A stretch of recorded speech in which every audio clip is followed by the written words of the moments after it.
ये कहानी है यशोदा नाम की एक लड़की की, जिसका सपना था एक आईपीएस ऑफिसर बनना। लेकिन जब वह अपनी ट्रेनिंग पूरी करके इंटरव्यू देने पहुंची तो उसका सीनियर ऑफिसर उससे लाखों रुपयों की मांग करता है। पर गरीबी की वजह से यशोदा के पास उतने पैसे नहीं होते जिससे उसका सपना अधूरा रह जाता है। लेकिन जब इस बात का पता उसकी छोटी बहन वृंदा को चलता है तो वह चुपचाप खुद को बेचने का एक बड़ा फैसला ले लेती है। तब अगली सुबह यशोदा को एक बैग और एक चिट्ठी मिलती है जिसमें लिखा होता है, दीदी आप इन पैसों से अपना आईपीएस बनने का सपना पूरा करना। यशोदा के जांच पड़ताल करने पर उसको पता चलता है कि वह अक्सर एक सरकारी हॉस्पिटल जाती थी। हॉस्पिटल में वहाँ की एक नर्स से पूछने पर उसने बताया कि वृंदा ने एक कॉन्ट्रैक्ट साइन किया है जिसमें उसे 5 साल में 5 बच्चों को जन्म देना होगा। साथ ही नर्स ने बताया कि वृंदा को बास्को नाम के एजेंट ने ले गया है, लेकिन असल में वो उसका नाम नहीं बल्कि उनका कोड वर्ड नाम था जो सभी एजेंट यूज करते हैं, और यह सिर्फ गरीब लड़कियों को ही टारगेट करते थे ताकि उन्हें पैसे देकर वो आसानी से अपना काम करवा सकें। लेकिन सवाल यह था कि आखिर यह सबके पीछे किसका हाथ है। अब सच्चाई जानने के लिए यशोदा खुद उसी सिस्टम में जाने का फैसला करती है। तब उसके पास भी वैसा ही एक एजेंट आता है जो उसे पैसे देकर अपनी गाड़ी में बैठा लेता है। लेकिन जाने से पहले एजेंट उसको एक दवा देता है जिसे खाकर यशोदा बेहोश हो जाती है। आंख खुलते ही वो खुद को एक अनजान जगह बंद कमरे में पाती है। तभी उसकी मुलाकात इस स्कैंडल के मास्टरमाइंड मधु से होती है, जो यशोदा को भी इसमें फंसाने के लिए झूठ बोलते हुए कहती है कि तुम्हारी कोख में जो बच्चा पल रहा है वो किसी जरूरतमंद परिवार की अमानत है जिसको हेल्दी रखना हमारी जिम्मेदारी है। अब अगले दिन एक नर्स जिसका नाम सुधा होता है वो यशोदा को डॉक्टर के पास ले जाती है। यशोदा यहाँ की सारी जानकारी इकट्ठा करने के लिए वह डॉक्टर से फ्लर्ट करने लगती है और धीरे धीरे डॉक्टर भी उसे पसंद करने लगता है। लेकिन एक दिन यशोदा गार्ड की नजरों से बचकर जोन 2 में जासूसी करने के लिए जाती है। लेकिन तभी कंट्रोल रूम में बैठा एक गार्ड उसे कैमरे में देख लेता है।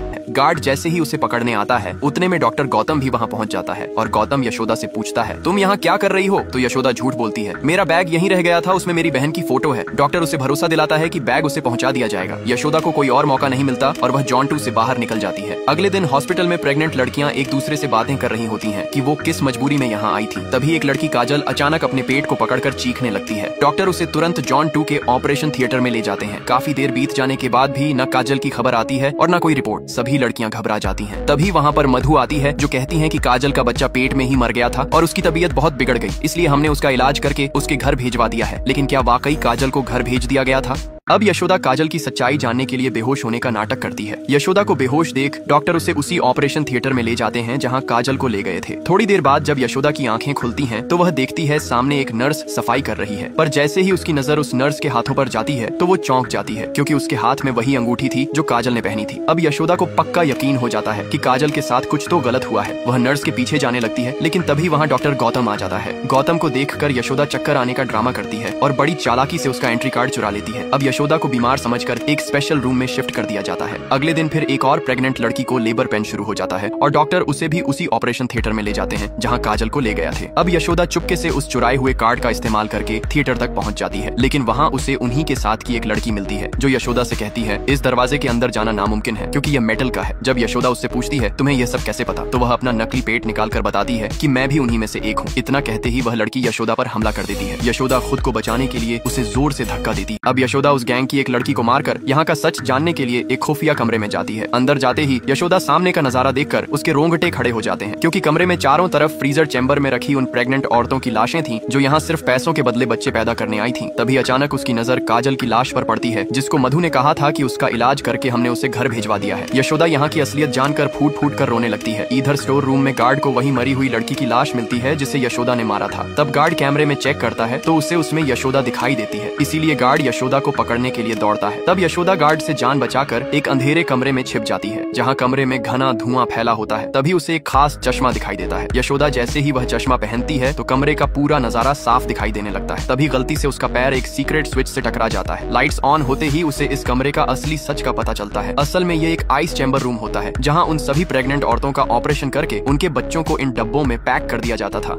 डब्बों में पैक इतने सारे बच्चों की लाशें देखकर यशोदा की चीख निकल जाती है। तभी पीछे से गार्ड आकर उसे पकड़ लेता है और उसको घसीटकर एक कमरे में ले जाता है जहां वह यशोदा के साथ गलत काम करने की कोशिश करता है। लेकिन यशोदा एक जोरदार लात उसके प्राइवेट पार्ट पर मारकर उसकी हालत खराब कर देती है और उस कमरे से बाहर भागने की कोशिश करती है, लेकिन दरवाजा लॉक होता है। तब गार्ड उसका गला दबाकर उसे मारने की कोशिश करता है, पर तभी यशोदा बच्चे का डब्बा गार्ड के सिर पर दे मारती है और पट्टे से गार्ड का गला दबाकर उसको मार देती है। अब यशोदा कैमरे में मधु को देखती है और उसके रूम का पासवर्ड जान जाती है, और जैसे ही मधु बाहर जाती है तो यशोदा उसके कमरे में जाकर सबूत ढूंढने लगती है। लेकिन लेकिन इतने में मधु वापस आ जाती है। तभी यशोदा पीछे से एक नुकीला चाकू उठाकर मधु की तरह करके गुस्से में पूछती है कि आखिर यहाँ तुम लोग उन मासूम नवजात बच्चों के साथ क्या कर रहे हो। मधु कुछ कह पाती उससे पहले ही गौतम कमरे में आ जाता है। यशोदा गौतम को देखकर तुरंत चाकू मधु की गर्दन पर रख देती है। तब गौतम मासूम बनने का नाटक करने लगता है और यशोदा से कहता है तुम्हारी तरह मुझे भी इसने कैद कर रखा है, इसलिए तुम इसे मार दो। गौतम बार बार यशोदा से मारने की बात करता है और तभी वह चालाकी से गौतम बड़े ही चालाकी से यशोदा के हाथ से चाकू छीनकर उसके ही गर्दन पर रख देता है। इसके बाद मधु यशोदा को सच्चाई बताने लगती है। वो बताती है कि कैसे उसने कॉलेज के टाइम में मुख्यमंत्री को अपनी खूबसूरती की जाल में फंसाकर उससे शादी की और गौतम के चमत्कारिक आविष्कारों की मदद से उन्होंने यह बिजनेस स्टार्ट किया और आज उनका यह प्रोडक्ट दुनिया भर में फेमस है। इतना बताने के बाद मधु एक मीटिंग अटेंड करने लगती है जहाँ कई देशों के अरबपति उससे लाइव जुड़े होते हैं। वह मुस्कुराकर उनसे कहती है हमारा ब्यूटी सीरम इतना असरदार है कि कोई भी इंसान इसके इस्तेमाल से हमेशा जवान और खूबसूरत दिख सकता है। तब एक अरबपति उससे सवाल करता है कि आखिर यह सीरम बनता कैसे है। तो मधु बताती है कि हम गरीब लड़कियों को पैसा देकर प्रेग्नेंट करवाते हैं, फिर उनके पेट से नवजात शिशु का ब्लड प्लाज्मा निकालकर उससे यह सीरम बनाते हैं। तभी मधु अपने इस प्रोडक्ट का आविष्कार करने वाले गौतम को उन लोगों के सामने बुलाती है। गौतम यहाँ पर सबके सवालों का जवाब देते हुए भी वह यशोदा पर ही ध्यान रख रहा था, लेकिन तभी यशोदा मौका देखकर वहाँ से भाग जाती है। अब यशोदा सिक्योरिटी गार्ड से बचते हुए वह एक खुफिया सुरंग से निकलकर जंगल में पहुंच जाती है। जंगल में वह रास्ता ढूंढ ही रही होती है कि तभी एक खतरनाक कुत्ता उस पर झपट पड़ता है, लेकिन कुत्ते के गले की चैन पेड़ में फंस जाती है और मौका देखकर यशोदा वहां से भाग जाती है। पीछे से कुत्ता भी बेल्ट तोड़कर उसका पीछा करने लगता है। यशोदा दौड़ती हुई एक गहरी खाई तक पहुंच जाती है। तभी सीटी की आवाज आती है और उसके सामने वहाँ गौतम खड़ा है। वो कहता है या तो यहाँ से कूद जाओ या फिर सब कुछ भूलकर मेरे साथ चलो। यशोदा कुछ कहने ही वाली होती है कि गौतम उसे पकड़ लेता है और सीधा वह यशोदा मधु के पास ले जाता है, जहाँ गौतम यशोदा को बताता है कि जब उसने बेहोश होने का नाटक किया था तब से ही वो उस पर नजरें रख रहा था। अब मधु और गौतम मिलकर यशोदा से पूछते हैं आखिर तुम कौन हो और यहाँ किस मकसद से आई हो, लेकिन यशोदा उन्हें कुछ नहीं बताती। तब गौतम यशोदा को एक सीसीटीवी वीडियो दिखाता है जिसमें यशोदा देखती है कि कमिश्नर भी इन लोगों के साथ मिला हुआ है, जो अंदर कवर ऑफिसर के कनपटी पर बंदूक ताने खड़ा था। अब कमिश्नर जैसे ही गोली चलाने वाला था तभी यशोदा अपनी सीक्रेट बंदूक निकालकर गौतम पर तान देती है। गौतम यशोदा के पास बंदूक देख डर जाता है और यशोदा से कहता है तुम्हारे पास बंदूक तो है लेकिन इसे चला पाना तुम्हारे बस की नहीं है। गौतम के इतना कहते ही यशोदा तुरंत ही उस बंदूक की सारी डिटेल बताने लगती है, जिसे सुन कमिश्नर भी हैरान रह जाता है और अपनी गन नीचे रख देता है। तभी लीडर बताता है कि यह कोई आम लड़की नहीं है बल्कि एक अंडरकवर एजेंट है। तब यशोदा गौतम को बताती है कि वह पहले दिन से ही उन पर बारीकी से नजरें रख रही थी और अपनी बिंदी की मदद से सारे कैमरों की पोजीशन ट्रैक कर लिया था। यशोदा आगे कुछ बताती उससे पहले ही वहाँ का अलार्म बज उठता है। इसका फायदा उठाकर मधु यशोदा को बातों में उलझाती है और गौतम चुपचाप घड़ी से अपने आदमियों को अलर्ट कर देता है, जिससे वे लोग तुरंत उस गोदाम वाली जगह पहुंचकर फायरिंग करने लगते हैं। लेकिन किसी तरह बचकर लीडर अपनी टीम के साथ वहाँ से निकल जाता है। इधर यशोदा गौतम और मधु पर गन तान कर उन्हें उसी फ्रीजिंग रूम की तरफ ले जाती है जहाँ उन सभी मरी हुई लड़कियों को रखा गया था, लेकिन मधु यशोदा के चुंगल से छूटकर भागने की कोशिश करती है। ये देख यशोदा जैसे ही मधु पर गोली चलाने वाली होती है तभी गौतम यशोदा पर हमला कर देता है।